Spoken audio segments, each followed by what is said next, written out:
এবার বিজেপির পায়ে ধরে ক্ষমা চাইলেন বিএসএফ। আর এই ঘটনার একটি ভিডিও সামাজিক যোগাযোগ মাধ্যমে ছড়িয়ে পড়তেই ব্যাপক চাঞ্চল্যের সৃষ্টি হয়েছে। জনমনে প্রশ্ন উঠছে, বিএসএফ কি এমন করলো যার কারণে বিজেপির পায়ে ধরতে হলো?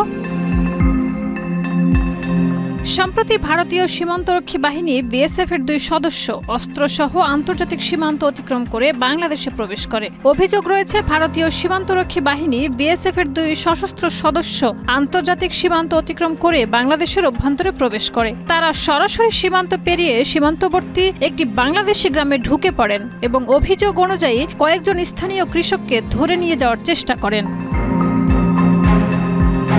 ঘটনার খবর পেয়ে দ্রুত বর্ডার গার্ড বাংলাদেশ বিজিবি এর নিকটস্থ ক্যাম্প থেকে সদস্যরা ঘটনাস্থলে পৌঁছান।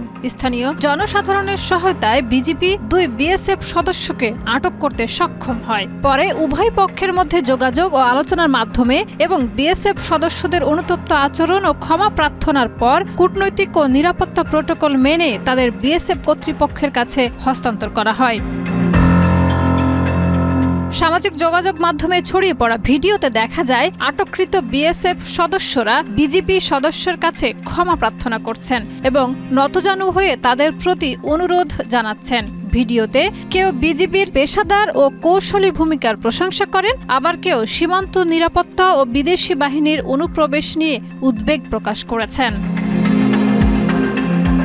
বিষয়টি নিয়ে এখনো পর্যন্ত সরকারি পর্যায়ে কোনো আনুষ্ঠানিক বিবৃতি না আসলেও সীমান্তে টহল ও নজরদারি বৃদ্ধি করা হয়েছে বলে জানা গেছে। বিশেষজ্ঞরা মনে করছেন, এই ধরনের ঘটনা 2 প্রতিবেশী দেশের মধ্যে পারস্পরিক আস্থা ও সহযোগিতার ক্ষেত্রে চ্যালেঞ্জ তৈরি করতে পারে। তাই ভবিষ্যতে আরও সতর্কতা ও সমন্বয়ের প্রয়োজন রয়েছে।